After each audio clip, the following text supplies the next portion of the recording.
The national chairman of the All Progressives Congress, Ganduje, is not happy with the crisis rocking the Benue State chapter of the party, which has the state leadership, Governor Hyacinth Alia, and the state's National Assembly caucus as central characters. To this end, Ganduje issued a rallying call and noted that the crisis led to a recent call by the Benue APC National Assembly members and President Bola Ahmed Tinubu to intervene. The former governor of Kano State stressed that unity is the only way that the APC can forge ahead and focus on development of Benue State.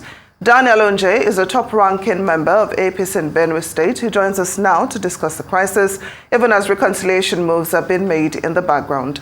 Good day, welcome to Newsday. Thank you so much for joining us on the program. Thank you so much for having me. Well, let's start with a little bit of background to this crisis. You know, there are speculations that it is due to the interference from the SGF George Akume, but he recently dismissed rumors of a rift between himself and the governor during his 70th birthday celebration. So can you tell us really what's causing this crisis in Benue State?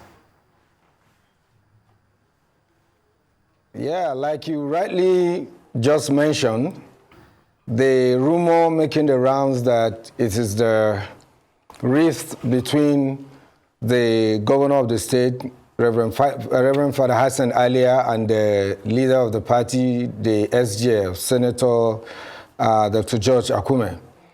It is indeed not true, as was witnessed yesterday also during his 70th birthday celebration. The governor in his speech also dispelled that. So it isn't a rift between the governor and Dr. Senator George Akume. Like the National Assembly caucus members you also mentioned in their press briefing, they mentioned that they approached the SGF severally to register their grievances, and he advised them to be patient with the governor. I think at this point, even just as we're just starting, it is important to state that they ought not to have gone public, having approached the leader of the party, the man who has kept the party together from time immemorial. They should have at least reposed confidence in the SGF, in his ability to resolve the issue without going on air and causing embarrassment to the party at the state level.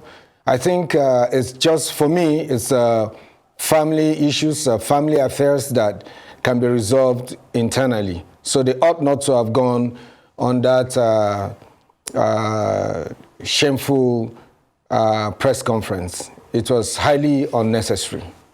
In this day and age of, I like to call it calling out politics, sometimes to report to a more public audience gives more satisfaction, especially when you have grievances that aren't being dealt with in their opinion. But let's speak of some of these so-called grievances that are being held against the governor. Some are saying, including the local government chairman, that he is a little harsh with his politics in that he is unreachable. He is hard to get a hold of. He might be a bit erratic and unresponsive.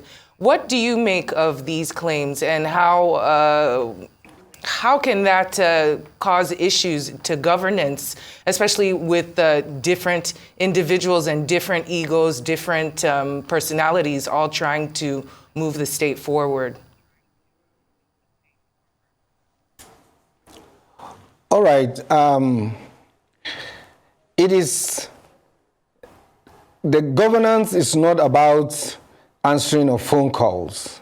What people seem to misunderstand is Reverend Father Hyacinth Alia as a priest and Reverend Father Hyacinth Alia as a governor.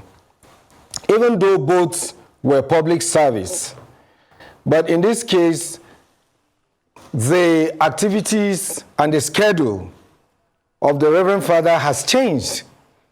He has a whole state to attend to. You can't fault him on the issue of not answering call and on that ground begin to discredit him. for me, I feel that it's more of an interpersonal issue, that they ought to have resolved. When they come across him, they can complain about his not picking calls. But for me, a politician, believe me, if I call anybody and he doesn't pick once and twice, I'll give him a little time or send message across, because I know how very, very engrossed that political office holders can be. Even them, the members of National Assembly, I'm sure their constituents call them and they don't even pick calls. So that is not a yardstick for, judging somebody's performance, like they went on air to discredit him and then citing his ineptitude because he has not picked their calls and because he has not, carried them along in decision making. Will I be correct to adjudge any of them a failure in the National Assembly when they are just barely 8 months into the assembly, simply because they have not been able to sponsor either a bill or move a motion? That would be totally wrong of me. That is what they are attempting to do to the Reverend Father. You don't attempt to do that, because not all of them, I'm sure, have been able to either move a motion or sponsor a bill since they resumed. They are all in the business, engaged in the business of trying to settle down, to study the environment, particularly for the new entrance into the National Assembly. So the Reverend Father has so much on his table. The state was run aground by the last administration.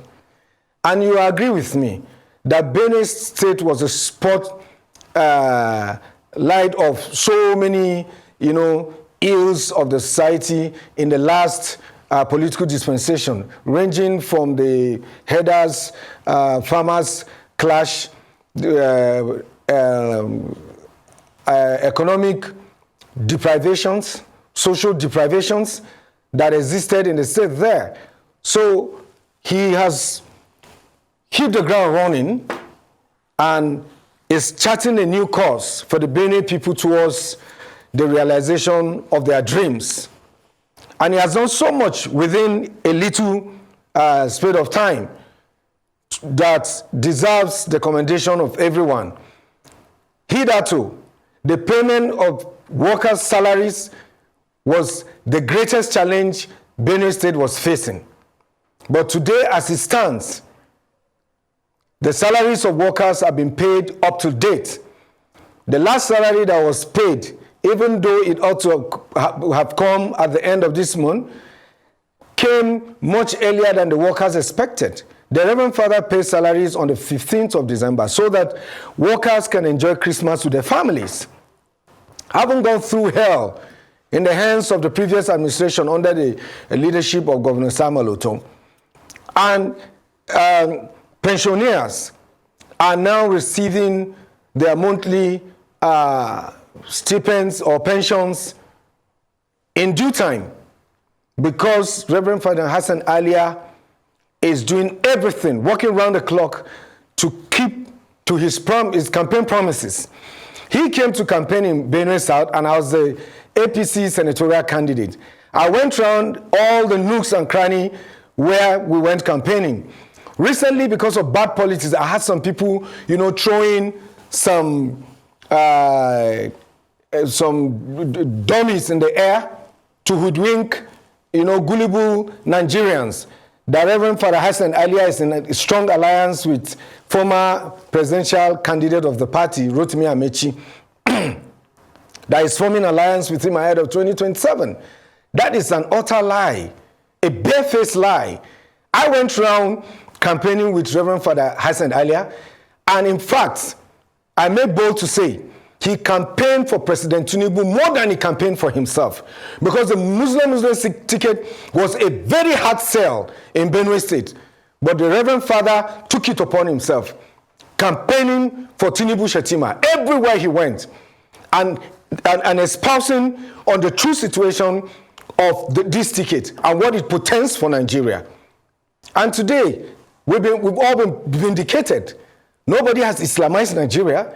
The policy direction is not towards Islamizing Nigeria, but rather towards advancing the social, political, and economic situation of Nigeria.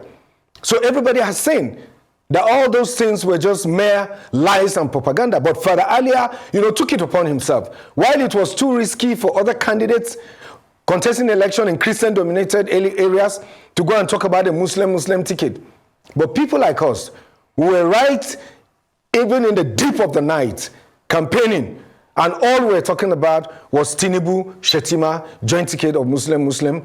Why Nigerians should take that bold step and break the jinx of ethnic and religious politics. And that was what we did.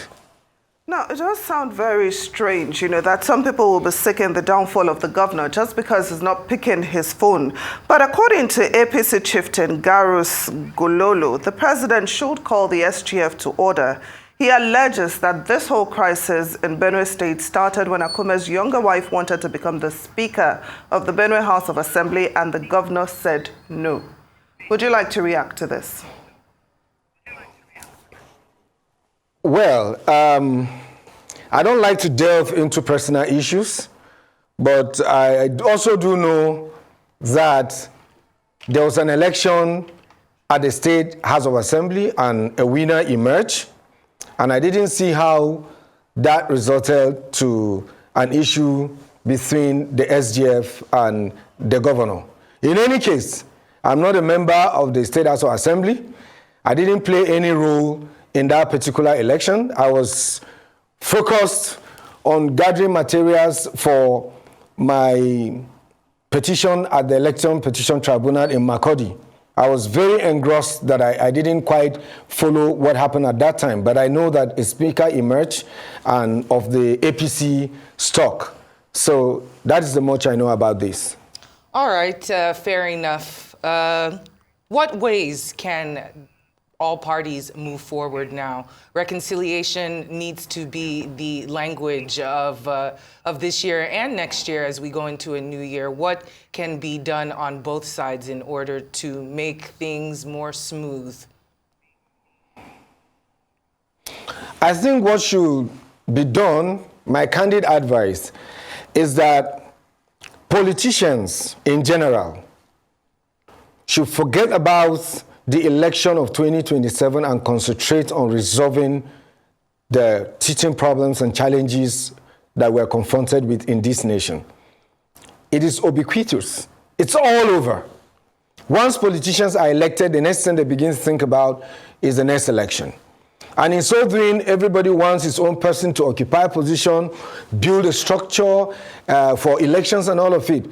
And then we now lose focus or sight on merit, and we begin to embrace mediocrity.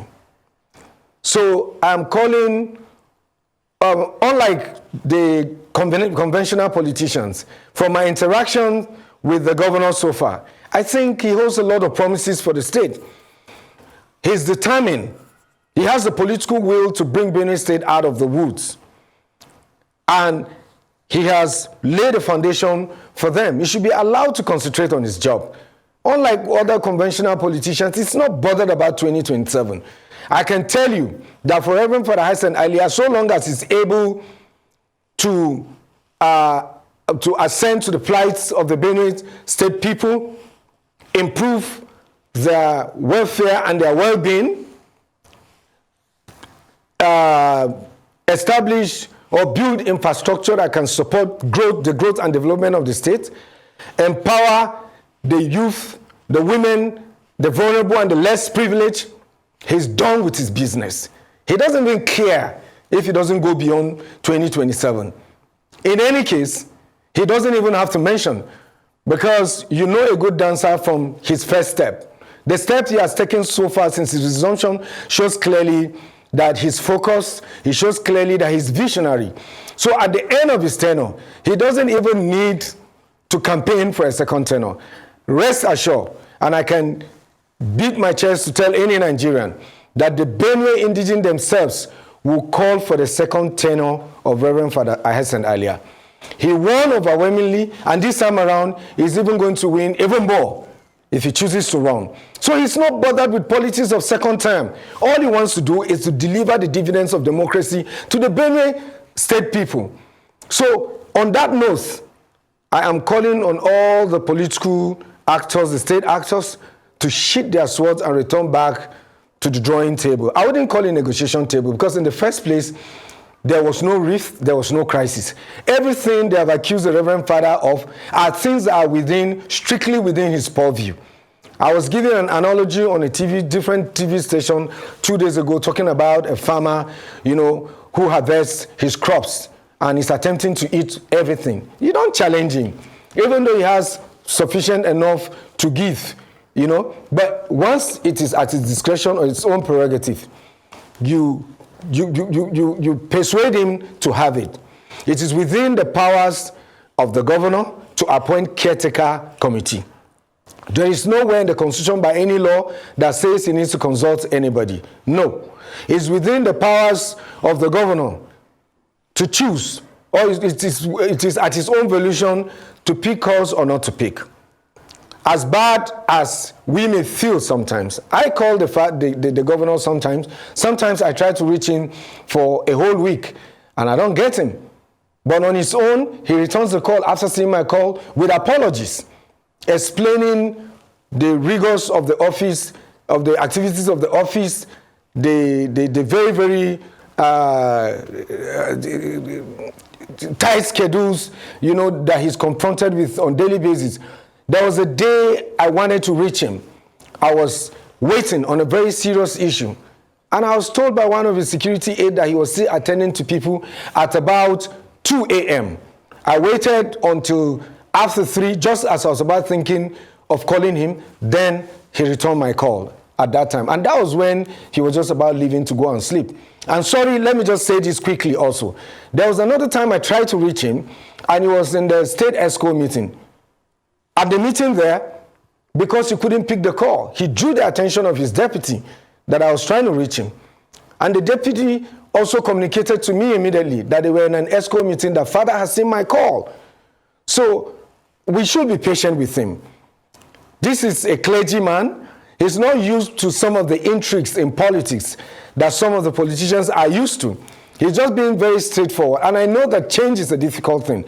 We're already used to the status quo or the norm of doing public businesses and government, conducting government businesses. But hey, here is the man that says he wants to make a marked difference in the approach towards governance. So let's give him a chance. It is too early in the day to begin to adjudge whether he has done well or he hasn't done well. No. He had been running on the budget of the previous administration. And it doesn't necessarily mean, just like I also mentioned in an interview on AIT some days back when I was ambushed into a subject I wasn't prepared for. I was meant to discuss this subject today, but I was ambushed into discussing the achievement of President Bola Ahmed Tinubu in 8 months. Fortunately, I escaped the trap because with my background in economics, of course, which is my main course, economics and political science, I was able to answer to the issues. But just like I mentioned, that you can't begin to judge any political office holder, particularly the legislature or the executive at this point. At least just like Wale Soyinka has maintained. He's observing and watching until after 1 year, then he'll begin to talk. Mr. Onjeh. At that point, we mentioned the time lag for... Mr. Onjeh, allow me to interrupt you. Now, you mentioned the issue of appointing a caretaker committee, which has been a thorny issue for a while. Even the National Assembly is proposing, holding on to their allocation. But then it is believed that the third tier of government is dying in Nigeria, and it's due to governors abusing the provisions of the Constitution regarding the local government offices. These are elected officials that should not be unilaterally dissolved. So I'm wondering what can be done, to strengthen local governments and to a certain extent make them independent from the state government. The state governors are able to interfere with the administration of the local government because the Constitution allows them. That's just the simple answer. And to give you a further insight with the following poser, can the president interfere or meddle into the administration of funds of state governments? No, because the Constitution does not allow him. So all we need to do to resolve this, to answer your question, is to amend the Section 7 of the Nigerian Constitution that deals with the administration of the local government administration. That is what we need to do. We must commend the 9th Senate at this time, at this point, for taking the bulls by the horns. They worked assiduously to ensure that the bill for the amendment was passed, scaled through all the readings. But unfortunately, frustrated by members of the state houses of assembly in Nigeria. Not all of them anyway, but the requisite number was not gotten for the endorsement of the amendment of the Constitution. Now that this has come to the front burner and has become a national discourse, I think it's high time we stood our grounds as citizens to agitate very strongly so that this amendment can scale through in this time around and in this dispensation. I can attest to the fact that President Ahmed Bola Tinubu will welcome this idea and he will give accent and express approval because he's one of the truest Democrats that Nigerians have ever had as president. And we cannot afford to make the mistake of not pushing those ideas and initiatives that he's setting to embrace by not pushing them to actualize them under his administration. So it is now incumbent on the National Assembly to reintroduce the bill for the amendment and pursue it. We, members of the civil society, particularly a shadow senator like me, will continue to agitate and enlighten the general public through your medium so that this time around the locals can put pressure on members of the State House of Assembly with the threat of not voting them back should they not endorse it. Because that is what has plunged us to the situation we are today. No matter how much you sink into the system, you need to activate the function of the local government administration so that people can benefit. But it is important to mention at this point so that people are not misled or misinformed. Governor Hyacinth Alia did not dissolve elected local government officials. No. He acted in line with the resolution of the State House of Assembly that acted within his power because the State House of Assembly, which is empowered by Section 7 of the Nigerian Constitution, to make local government laws. In 2007, the State House of Assembly in Benue made law which empowers them to investigate and to supervise, scrutinize the local government authorities. That was what they did. And they found out that there was a grand conspiracy against the Benue indigene, which was evident in financial impropriety, mismanagement, and misappropriation by the local government authorities. And they recommended their suspension for pending the investigation of the crime they committed. So, father only acted in line with the dictate of the law.